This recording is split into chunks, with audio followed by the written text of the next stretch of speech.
نہیں دیکھیے یہ میرا کورٹ کا ججمنٹ ہے، وہ ججمنٹ کو کورٹ میں لیگل طریقے سے ہی اس کو ٹیکل کیا جائے گا. اب اس کو یہاں ایشو بنانے کی میرے خیال میں کوئی خاص ضرورت نہیں ہے. تو جیسا کہ بات آئی، 4 آج ہمارے سامنے مدعے ہیں. سب سے پہلا جو ایشو ہے وہ ریڈ فورٹ کے بلاسٹ ہیں، لال قلعے کے دھماکے ہیں. اس میں ہم نے 4 باتیں کہی ہیں. پہلی بات تو ہم نے ان دھماکوں کی شدید مذمت کی ہے، کنڈیمنیشن کیا ہے. جس دن دھماکے ہوئے اسی دن ہم نے اپنا پریس سٹیٹمنٹ جاری کیا تھا، اور اسی سٹینڈ کو دوبارہ ہم ری ایٹریٹ کر رہے ہیں، دوبارہ آج دوہرا رہے ہیں کہ اس طرح کے بم دھماکے اور معصوم شہریوں کی اس میں ہلاکتیں، پبلک پلیسز پہ اس طرح کا وائلنس، یہ پوری انسانیت کے خلاف، پوری ہیومینٹی کے خلاف ظلم ہے. اس کو تمام شہریوں کو مل کر اس کو کنڈیم کرنا چاہیے، اس کی مذمت کرنی چاہیے. جن لوگوں نے بھی یہ حرکت کی ہے وہ ساری انسانیت کے دشمن ہیں، اور جو لوگ اس میں مارے گئے ہیں ان کے ساتھ، ان کے اقربا کے ساتھ ہم نے سمپتھی کا، ہمدردی کا اظہار کیا ہے. ان کے غم میں، دکھ میں ہم برابر کے شریک ہیں. دوسری بات، ہم نے اس میں ریڈیکلائزیشن، ایکسٹریمزم اور وائلنس کو بھی کنڈیم کیا ہے، اس لیے کہ ریڈیکلائزیشن یہ کسی بھی مسئلے کا حل نہیں ہے. تو یہ حرکت جس نے بھی کی ہے، جس مقصد سے بھی کی ہے، جس کاز کا نام لے کر بھی کی ہے، جو بھی موٹیو رہا ہے، تو دنیا کا کوئی موٹیو، کوئی مقصد اس طرح کے وائلنس کو جسٹیفائی نہیں کر سکتا. دنیا کا کوئی مذہب سوسائڈ بمبنگ کی اجازت نہیں دے سکتا. دنیا کی کوئی مہذب کمیونٹی اس طرح عام انسانوں کے خلاف وائلنس کو صحیح نہیں سمجھ سکتی. تو ہم نے ریڈیکلائزیشن، ایکسٹریمزم، اس کی تمام شکلوں کی بھی شدید مذمت اس پریس سٹیٹمنٹ میں کی ہے. تیسری جو امپورٹنٹ بات ہے وہ اس مسئلے نے ہمارا جو پورا سیکیورٹی انفراسٹرکچر ہے، انٹیلیجنس کا انفراسٹرکچر ہے، اس کی کمزوری بھی پھر ایک بار عیاں کرتی ہے. کس طرح دلی جیسے مرکزی شہر پر، لال قلعہ جیسے ٹورسٹ اسپاٹ پر اس طرح کے دھماکوں کا ہونا، اور جیسا کہ کہا جا رہا ہے بڑے پیمانے پہ دھماکوں، اشیاء کا برآمد ہونا، پھر نوگام میں پولیس اسٹیشن میں دھماکے کا ہونا، اس میں 9 انسانوں کا جانوں کا ضائع ہونا. تو یہ سب ہماری پورے جو سیکیورٹی انفراسٹرکچر ہے اس کی کمزوری ظاہر کرتا ہے. تو اس پر بھی سیریس ریویو کی اور اس کو بہتر بنانے کی ضرورت ہم نے اپنے اس سٹیٹمنٹ میں اس کا اظہار کیا ہے. اور چوتھی بڑی امپورٹنٹ بات یہ ہے کہ اس طرح کے واقعے کے بعد جس طرح کی اسٹیریوٹائپنگ ہوتی ہے، جنرلائزیشن ہوتا ہے، اور معصوم شہریوں کا جس طرح ٹارگیٹڈ ویلیفیکیشن ہوتا ہے، ہراسمنٹ ہوتا ہے، تو یہ بھی پورے ملک کے لیے شدید تشویش کی بات ہے. ایسے واقعات کے بعد پورے ملک کو متحد ہو کر اس کا مقابلہ کرنا چاہیے، دہشت گردی کا مقابلہ کرنا چاہیے. لیکن بدقسمتی سے میڈیا میں، سوشل میڈیا میں جس طرح کا نیریٹو پرسیو ہوتا ہے، اس سے اور پولرائزیشن، ڈویژن، کچھ کمیونٹیز پر ٹارگیٹنگ، اس طرح کی چیزیں عام ہوتی ہیں، جو ظاہر ہے کہ ملک کے لیے اچھی علامت نہیں ہے. یہ ٹیررسٹوں کی جیت ہے کہ ہم کو بانٹنے میں کامیاب ہو جائیں، تقسیم کرنے میں کامیاب ہو جائیں، ایک دوسرے کے خلاف شکوک شبہات پیدا کرنے میں کامیاب ہو جائیں. ہماری لڑائی دہشت گردی کے خلاف ہونی چاہیے، ظلم کے خلاف ہونی چاہیے، وائلنس کے خلاف ہونی چاہیے، اور پورے ملک کو متحد ہو کر یہ لڑائی لڑنی چاہیے. ایسے واقعات کے بعد ڈیوائیڈ کرنے کی، لوگوں کو ہراس کرنے کی اور کمیونٹیز کے درمیان پولرائزیشن پیدا کرنے کی ہر قسم کی کوشش، چاہے وہ میڈیا کی جانب سے ہو، پولیٹیشنز کی جانب سے ہو، سوشل میڈیا کی جانب سے ہو، کسی کی بھی جانب سے ہو، اس کی ہم سب کو مل کر مذمت کرنی چاہیے. تو یہ 4 باتیں ہم نے لال قلعے کے واقعے کے حوالے سے بیان کی. دوسرا جو امپورٹنٹ ایشو ہے وہ دلی کا ایئر پولیوشن ہے، خاص طور پر دلی کا. باقی ملک کے اور شہروں میں بھی یہ مسئلہ ہے. جب بھی ونٹر آ جاتا ہے یہ مسئلہ پورے ملک میں بہت ہی شدت کے ساتھ ابھرتا ہے.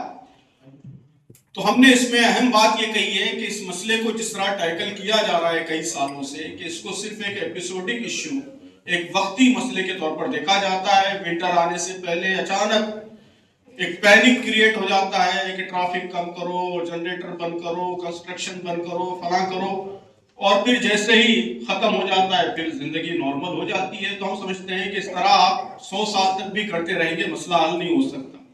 مسئلے کو حل کرنے کے لیے sustain long term policy issues کی، پالیسی میجرز کی ضرورت ہے. پولوشن پر کنٹرول کے لیے سخت اقدامات کی ضرورت ہے. کیا اقدامات ہونے چاہیے اس کی ایک لسٹ بھی ہم نے یہاں پہ بیان کی ہے. آپ جانتے ہیں کہ کہا جا رہا ہے کہ بڑا جو کنٹریبیوشن ہے دلی کے پولوشن میں 40% کنٹریبیوشن وہ ڈسٹ کا ہے. ڈسٹ ہے نا، ڈسٹ کو کنٹرول کرنے کے لیے جو ہونا چاہیے، گاربیج ڈسپوزل کے لیے جو سسٹم ہونا چاہیے، کارپوریشنز کو جس طرح ایکٹیولی کام کرنا چاہیے، روزانہ سڑکوں کی جس طرح صفائی ہونی چاہیے، اور سیوک فیسلٹیز جس طرح بڑھائی جانی چاہیے، اس پر توجہ کی ضرورت ہے. وہ چھوڑ کے آپ صرف 3 مہینے جنریٹر بند کر دیں اور فلاں بند کر دیں تو اس سے مسئلہ حل نہیں ہو سکتا. تو ہم نے حکومت سے مطالبہ کیا ہے کہ سائنٹیفک طریقوں سے اس مسئلے کے حل کے لیے جو تجاویز دی جا رہی ہے ان تجاویز پر سختی سے عمل کیا جائے. اس کو صرف ایک پولیٹیکل ایشو نہ سمجھا جائے. یہ لوگوں کی زندگیوں کا مسئلہ ہے، بچوں کی زندگیوں کا مسئلہ ہے، آنے والی نسلوں کا مسئلہ ہے. اس کو حل کرنے کے لیے جو سیریسنس چاہیے اس سیریسنس کا حکومت کو مظاہرہ کرنا چاہیے. تیسرا جو ایشو ہے وہ وقف پراپرٹیز کے رجسٹریشن سے متعلق ہے. آپ جانتے ہیں کہ آج اس کی آخری تاریخ ہے. تو پہلی بات تو یہ ہے کہ وقف ایکٹ میں جو امینڈمنٹس ہوئے اور یہ امید پورٹل پر دوبارہ آلریڈی رجسٹرڈ پراپرٹیز کو دوبارہ رجسٹر کرنے پہ پورے ملک کو جو لگایا گیا ہے، ہم نے اس کی سخت مخالفت کی ہے. ہم اس مخالفت پر آج بھی قائم. ہم سمجھتے ہیں کہ یہ بالکل غیر ضروری اور نامعقول قسم کا کام ہے اور مسلمانوں کے جو حقوق ہیں ان حقوق کا کلیئر وائلیشن ہے. تو ہم اس کی شدید مخالفت کرتے ہیں، مخالفت کرتے رہیں گے اس ایکٹ کی بھی اور امید پورٹل پر رجسٹریشن کے لزوم کی. کورٹ میں بھی ہم نے مخالفت کی ہے، پبلک میں بھی کی ہے، آئندہ بھی کرتے رہیں گے. لیکن چونکہ اب یہ قانون نافذ ہو گیا ہے اس لیے وقف کے تحفظ کے لیے رجسٹریشن کو بھی ہم ضروری سمجھتے ہیں اور اس کی ہم نے مہم بھی چلائی ہے کہ پورے ملک میں، چونکہ اب یہ قانون بن گیا ہے، غلطی صحیح لیکن اب یہ نافذ ہو گیا ہے، تو وقف کے تحفظ کے لیے پورے ملک میں جو پراپرٹیز ہیں وہ رجسٹر کی جائیں. جگہ جگہ جماعت کے سینٹرز کام کر رہے ہیں، دوسری مسلم تنظیموں کے بھی سینٹرز کام کر رہے ہیں اور اس کے ذریعے رجسٹریشن کی کوششیں ہو رہی ہیں. لیکن اس میں جو عملی مشکلات آ رہی ہیں، پریکٹیکل ڈیفیکلٹیز آ رہی ہیں، بہت کم ٹائم فریم ہے اور پورٹل بار بار ڈاؤن ہو جاتا ہے، ویب سائٹ بار بار گڑبڑ کرتی ہے. جو ڈاکیومنٹس طلب کیے جا رہے ہیں سب لوگ کہہ رہے ہیں کہ ان کا اتنے کم مدت میں فراہم کرنا یہ آسان نہیں ہے. سینکڑوں پرانے اوقاف ہیں، صدیوں پرانے اوقاف ہیں اور ایسے اوقاف کے آپ سارے ڈیٹیلز 1 مہینے کے اندر 2 مہینے کے اندر اپلوڈ کرنے کی بات کر رہے ہیں. یہ امپریکٹیکل بات ہے. تو ہم نے کورٹ سے بھی یہ بات اپیل کی ہے اور حکومت سے بھی اپیل کرتے ہیں اور آپ کے ذریعے پبلک ڈسکورس میں بھی اسے لانا چاہتے ہیں کہ جلد سے جلد اس کی ڈیڈ لائن ایکسٹینڈ کی جانی چاہیے.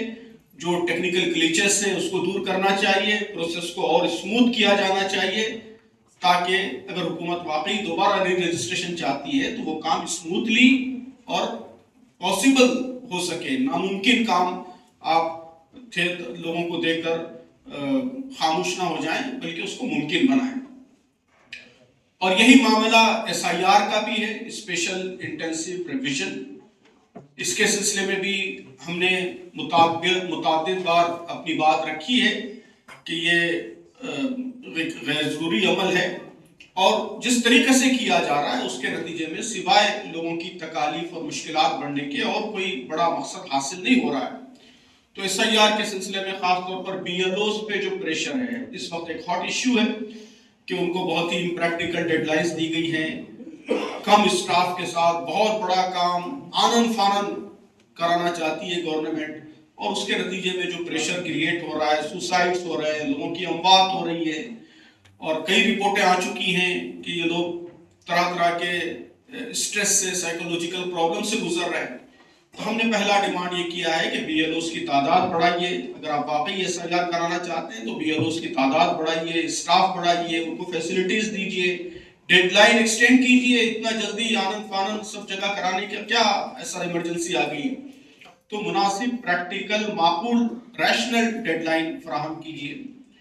اور اس کے ساتھ ساتھ اب جگہ جگہ سے جو شکایتیں آ رہی ہیں, بہار میں اندازہ یہ ہے کہ 1 کروڑ کے قریب ووٹرز خارج ہو گئے ہیں.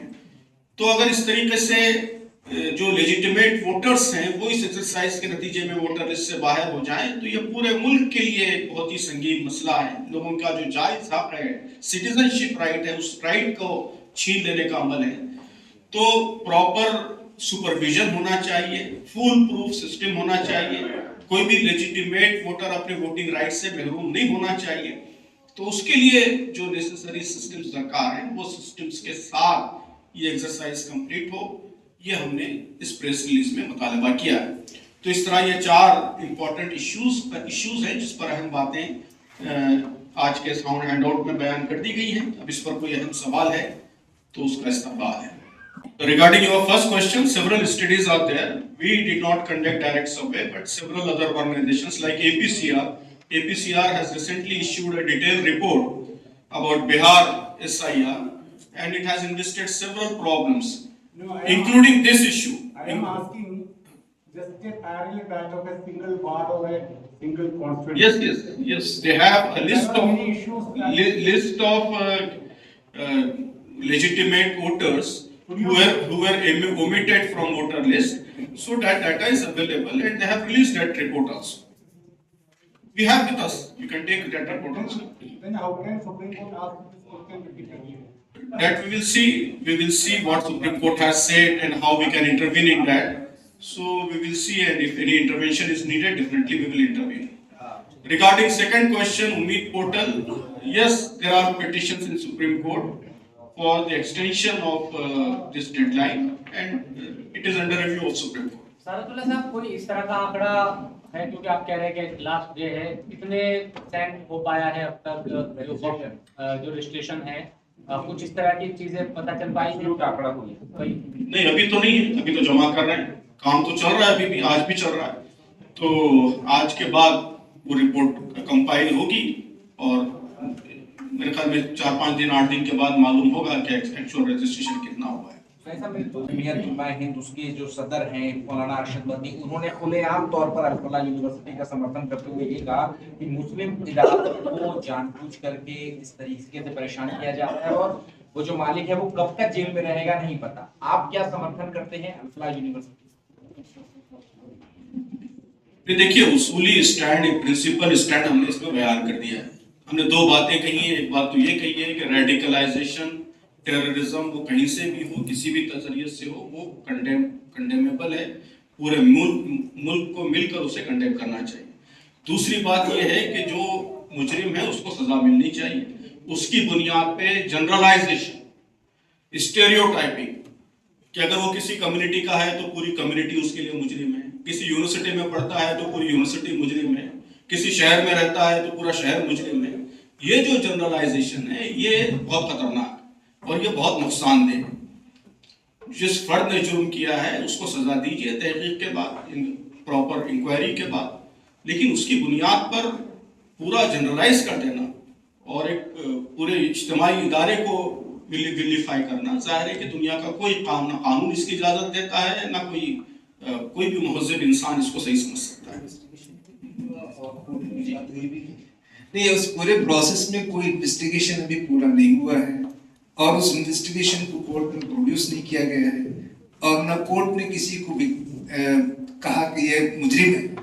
تو کسی کو مجرم قرار دینے سے پہلے ہی عوام میں اس کو مجرم قرار دینا اور اس سے جڑے ہوئے تعلیمی ادارے ان سب کو اس کا ذمہ دار قرار دینا, یہ خود بھی ایک بہت غلط بات ہے. انویسٹیگیشن ہونا چاہیے, انکوائری ہونا چاہیے, اس کو کورٹ میں پروڈیوس کیا جائے. جب کوئی بات سامنے آئے گی اس کے بارے میں بات کہی جا سکتی ہے. ایک دوسرا سوال جو میرا وہ یہ ہے کہ سنسد کا ونٹر سیشن شروع ہونے والا ہے 1 دسمبر سے, اس میں وندے ماترم پر 1 دن کی وشیش چرچا ہوگی. اس کنٹیکسٹ کے علاوہ میں بتا دوں کہ ابھی تھوڑی دیر 1 گھنٹے پہلے مولانا محمود مدنی نے صاف طور پر کھلے طور پہ کہہ دیا ہے